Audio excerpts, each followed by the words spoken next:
I was in a play with him 2 years ago. 2 years ago. So you knew him?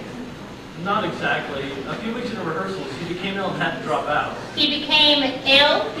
I never learned the circumstances. The director just came in one evening and said that Troy wouldn't be in the play. That was it.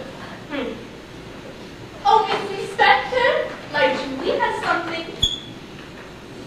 Yes. I was in a musical review last fall. The Sondheim Sonata. She was terrific. She had 3 solos. Mother! I was in a musical review last fall, and I'm pretty sure Troy's part of the cast. I don't remember that young man being in that play. Unless he was the one in the wailing dervish costume. Mother! Anyway, I'm almost certain he was a part of the cast, but about a week into rehearsals, he was replaced. He became ill? No, he couldn't sing. So you didn't really know him either? No, but when I saw him here today at the auditions, I thought I recognized him from somewhere. And when I heard his voice... And when you heard his voice? Answer the nice lady, Julie. Nothing, just I recognized his voice.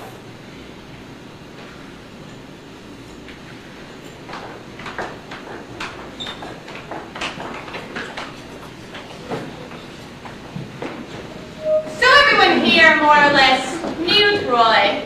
Some of you had been in other plays with him or seen him at auditions, but aside from Titania here, nobody actually knew him personally? I like the way she did it. She just sums it up in a few sentences. You don't need a 2-page monologue to do that. You know, some writers do that just for the sake of repetition, in case the audience wasn't paying attention. I'm sorry, what did you say? Exactly! Now, here's where I will establish opportunity. Okay. So when Troy left the room, where was everyone? See, I called it. I was in here. I took over a meeting when he left. So was Alan, Amber, Julie, Mr. Reed, and Miss Vanderloop. Where is Vanderloop? She said she needed something for her stomach. She said she'd be right back. And everyone else was out in the room?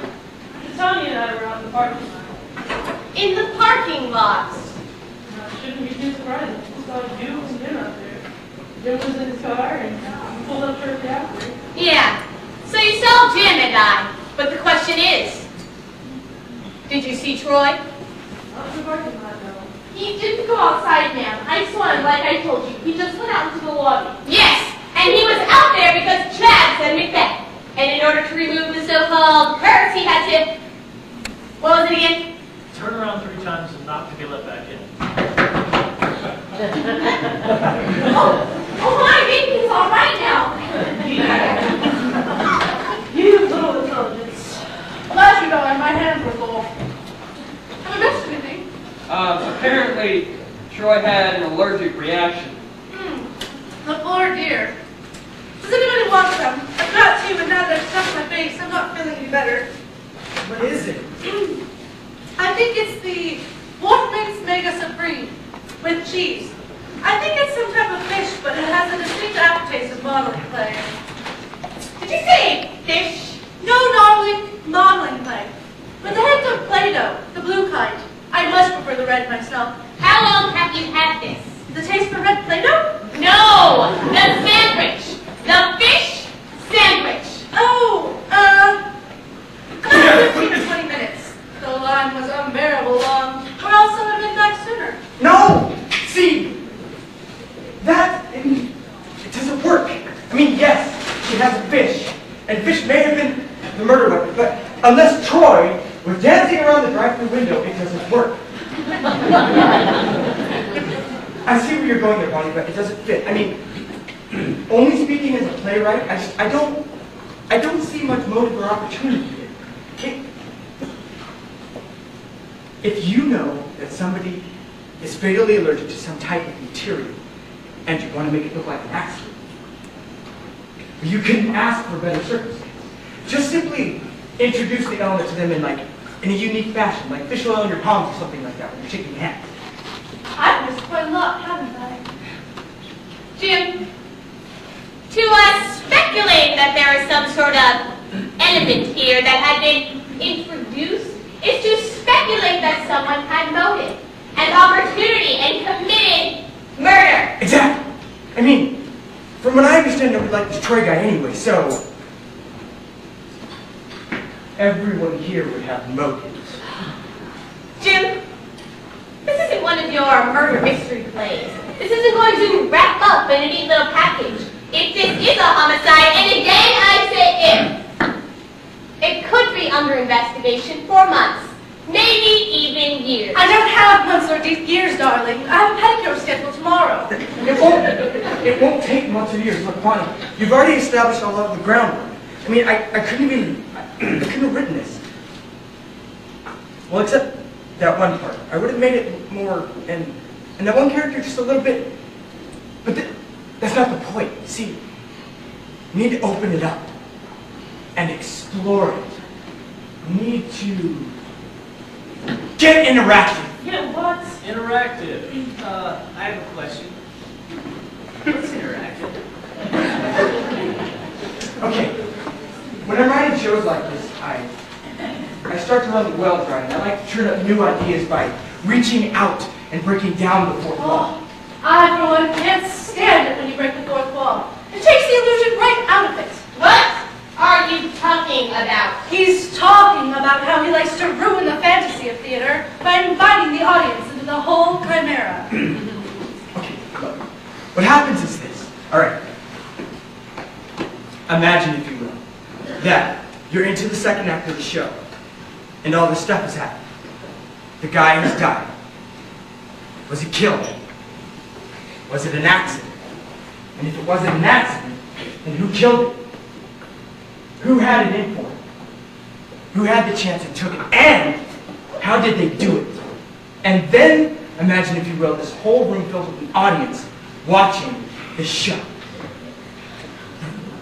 I can almost see it. There's people sitting all around here watching everything that's happening. And then we give control over them, if only temporarily. We give them the opportunity to question the characters. The characters who are actually the actors who have to respond as the characters who are now suspects. But how do we do that? We have to improvise. Much over there.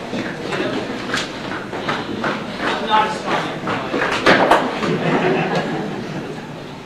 Read. Help me out a little, okay? Alright. Just imagine, everybody, that this room is filled with an audience. You all have to respond to questions, okay? Okay, how do we do this? I mean, break the fourth wall. Okay, this is where you have to improvise a little as well. Open up the form for questions. Try it. Okay, is there anyone in the audience who has a question for the actors? No. You wouldn't say actors. You would say suspects. Right. I forgot. Actors that are now characters who act as suspects. Got it. Okay. Is there anyone in the audience who has a question for the suspects? Okay, now, it might go a little slow at first because the audience isn't sure what's going on. Okay. Alright. Is there any questions? Anyway, ma'am, you have questions. For who? For the third and fourth hand of this Him? I would like to know where this person was at the time of the demise.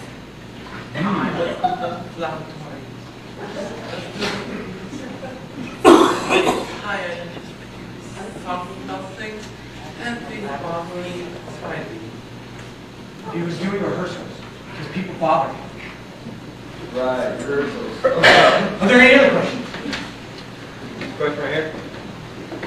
I have a question for you. Me? Yes. Yes. Did you know Troy? As a matter of fact, yes, ma'am, I did. I've worked with him a few times, but that's it. Is there another question? Yes. Troy? I don't think so. I mean, I did a few shows in the past. I don't quite remember him. Anybody over here? Oh! Where? Right there. First Hi.